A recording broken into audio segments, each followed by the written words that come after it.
Hi, and welcome back to the Polka Dot Parent Podcast, where we honor the hidden strength it takes to parent a child with extraordinary needs in an ordinary world. I'm so glad you're here.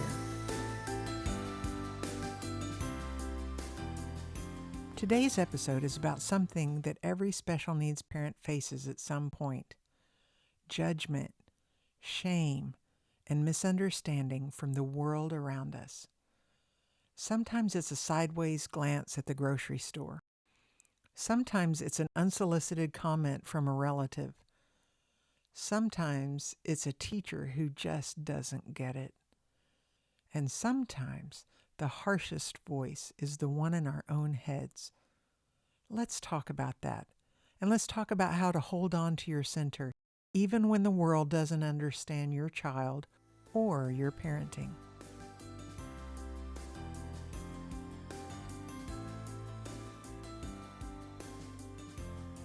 Let me take you back to a memory I think many of us can relate to. My child is on the floor of the grocery store, mid-meltdown.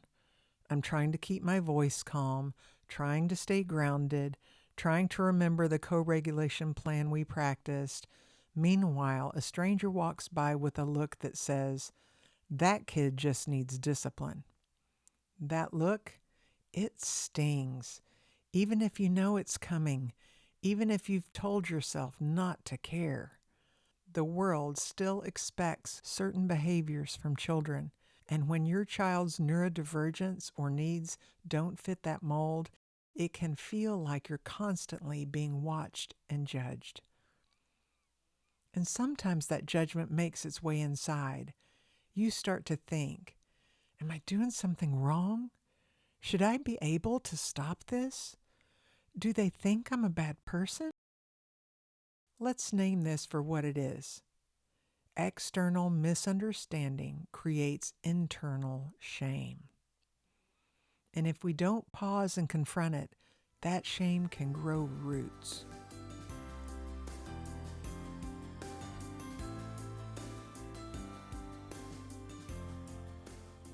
Shame has a way of whispering things that just aren't true. It tells us we're failing. It tells us we're the only ones. It tells us we should be doing more, better, quieter, faster, calmer. But shame thrives in silence. When we name it, we weaken it. When we speak it out loud, we take our power back.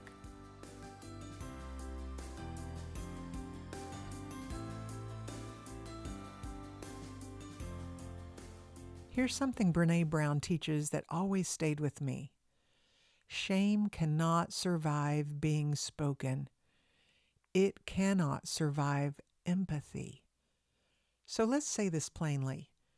You are not a bad parent because your child has needs that other people don't understand. You are not failing because your child has meltdowns or sensory overloads. You are not broken. Your child is not broken. You're doing the best you can in a world that wasn't designed for your family. That takes courage. That takes strength.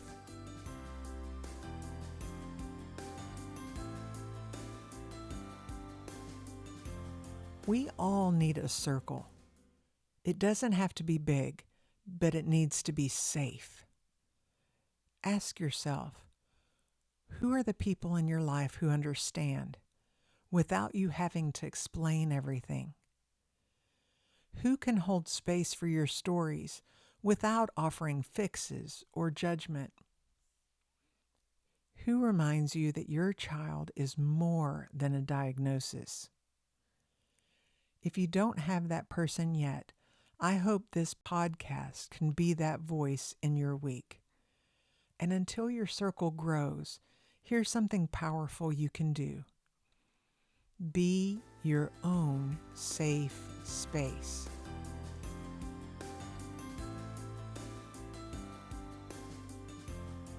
When those shame messages come up, pause, breathe, and say something true. This is hard, and I'm handling it. My child is having a hard time, not giving me a hard time. I don't need to explain our story to strangers.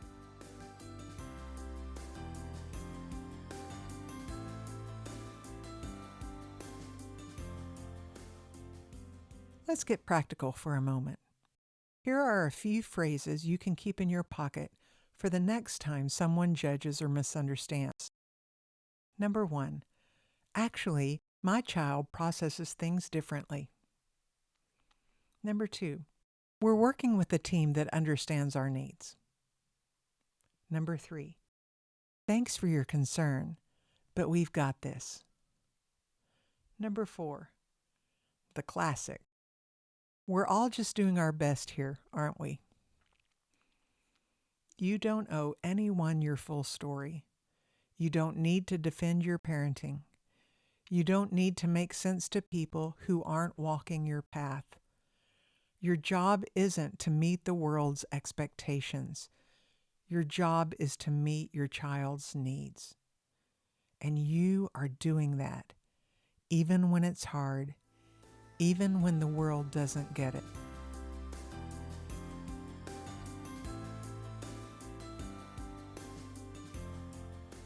Before we close today, I want to leave you with a grounding exercise. Wherever you are, take a deep breath with me. In through your nose, hold it, and exhale through your mouth. Let's name what's true right now. I am not alone. I am doing brave, invisible work every day. I can release the need to be understood by everyone. I am enough exactly as I am.